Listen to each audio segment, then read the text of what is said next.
நம்ம சேனல்லேருந்து தொடர்ந்தாப்பில் நீங்கள் வீடியோக்களை பார்க்க நினச்சிங்கன்னா இதுவரை நம்ம சேனலை சப்ஸ்கிரைப் பண்ணுங்க. சப்ஸ்கிரைப் பண்ணிங்க. கீழே பெல் சிம்பல் இருக்கும், அதையும் கிளிக் பண்ணிங்க. சரி, வாங்க நம்ம வீடியோக்குள்ளே போகலாம். கடற்கரை ஓரமாக பெரிய மரம் ஒன்று வளர்ந்திருந்தது. அதன் கிளை ஒன்று மிக நீண்டு கடல் நீருக்கு மேலாக நீட்டி கொண்டிருந்தது. அதன் உச்சியில் கடற்குருவி ஒன்று கூடு கட்டியது. அதனுள் 4-5 முட்டைகளை இட்டு அடைக்காத்து வந்தது. ஆண் குருவியும் பெண் குருவியும் அதே கூட்டில் வசித்தபடி தங்கள் குஞ்சுகள் வெளிவரும் நாளை ஆவலுடன் எதிர்பார்த்து கொண்டிருந்தன. ஒரு நாள் பெரு காற்று வீசியது. பெரிய அலைகள் பொங்கி எழுந்தன.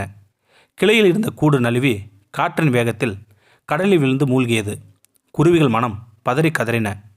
கடல் நீரில் விழுந்த கூடு மூழ்கிய இடத்திற்கு மேலாக கீச் கீச் என்று கத்தியபடி சுற்றி சுற்றி வந்தன அந்த குருவிகள்.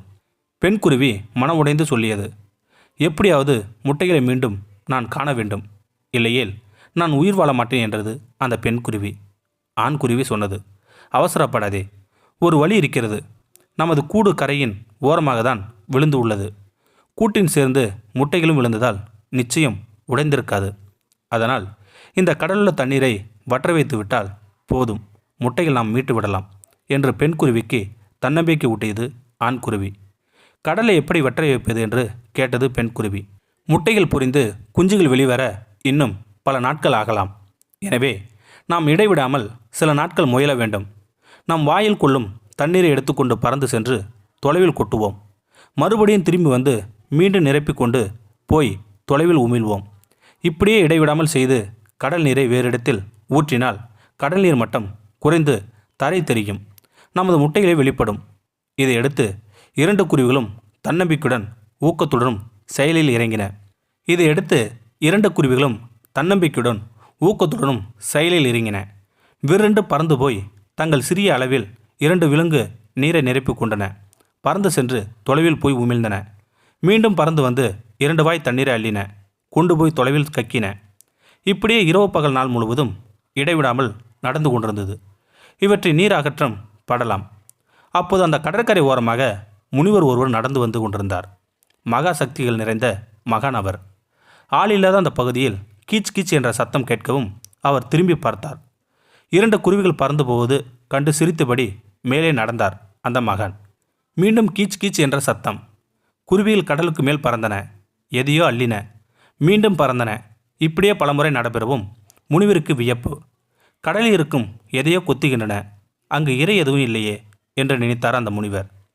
உடனே அந்த மகான் கண்களை மூடினார். உள்ளுக்குள் அமர்ந்தார். மறுகணம் அவர் மனதில் எல்லா நிகழ்ச்சிகளும் படம் போல் ஓடின. அவர் மனம் உருகியது. முட்டைகளை இழந்த தாயின் தவிப்பு, கடலையை வற்ற வைத்தாவது முட்டைகளை மீட்க வேண்டும் என்ற அதன் துடிப்பும் அவரது உள்ளத்தையும் நெகிழ செய்தன அந்த முனிவருக்கு. உடனே தனது தவப்பழத்தை ஒன்று திரட்டிய முனிவர் கையை உயர்த்தினார். மறுகணம் கடல் சில அடிகள் பின்வாங்கியது. அங்கே கூட்டுடன் இருந்த முட்டைகள் தென்பட்டன. குருவிகள் அதை பார்த்ததும் குதூகலத்துடன் கீச்சிட்டன. ஆளுக்கொன்றாக முட்டைகளை பற்றி கொண்டு போய் வேறு இடத்தில் சேர்த்தன அந்த குருவிகள். நான் அப்போதே சொன்னேன், பார்த்தாயா, நமது ஒரு நாள் உழைப்பால் கடல் நீர் குறைந்தது, முட்டைகளை மீட்டு விட்டோம் பார்த்தாயா என்றது ஆண் குருவி பெருமிதமாக. முனிவர் சிரித்தபடி தொடர்ந்து நடந்தார். இங்கே குருவிகள் முட்டைகளை மீட்டது அவற்றின் உழைப்பால் அல்ல, முனிவரின் அருளால். ஆனால் அந்த குருவிகளுக்கு முனிவர் என்ற ஒருவரை பற்றியோ தவ வலிமை என்றால் என்ன என்பது பற்றியோ எதுவுமே தெரியாது. ஆனால் தன்னம்பிக்கையுடன் கடல் நீரை அள்ளின.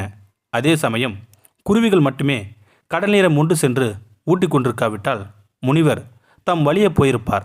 அவர் மனம் நெகிழ வைத்தது எது? அவற்றின் உழைப்பும் முயற்சியும் தான். ஆக இங்கே முட்டைகள் மீட்கப்பட்டது குருவிகளால் தான், முனிவரால் தான். முனிவரின் ஆற்றல் அவற்றுக்கு பக்கபலமாக வந்து சேர்ந்தது. குருவிகளின் உழைப்பு தான் அதற்கு அடிப்படையாக அமைந்தது. அன்பு நண்பர்களே, எல்லையில்லா ஆற்றல் பெற்றவர்களே, இளமை பருவம் வாழ்வின் இன்றியமைய பருவம். பருவத்தையே பயிர் செய் என்பார்கள். இளமையில் வேர்வை சிந்தாவிட்டால் முதுமையில் கண்ணீர் சிந்த வேண்டியிருக்கும். எனவே விழித்திருக்கும் நேரமெல்லாம் உழைத்து கொண்டிருங்கள். வாழ்வில் எல்லா நேரமும் நல்ல நேரம்தான். உழைக்காத நேரம்தான் ராகு காலம். திட்டமிடுங்கள். ஒவ்வொன்றையும் திட்டமிடுங்கள். உழைத்திடுங்கள். இந்த வீடியோ உங்களுக்கு பிடிச்சிருந்தா கமெண்ட் பாக்ஸில் கமெண்ட் பண்ணுங்கள். கூட உங்கள் ஃப்ரெண்ட்ஸுக்கு ஷேர் பண்ணுங்கள். இதுவரை நம்ம சேனலை சப்ஸ்கிரைப் பண்ணுங்கள். சப்ஸ்கிரைப் பண்ணிங்க. கீழே பெல் சிம்பல் இருக்கும், அதையும் கிளிக் பண்ணிங்க. தேங்க்யூ ஃபார் வாட்சிங்.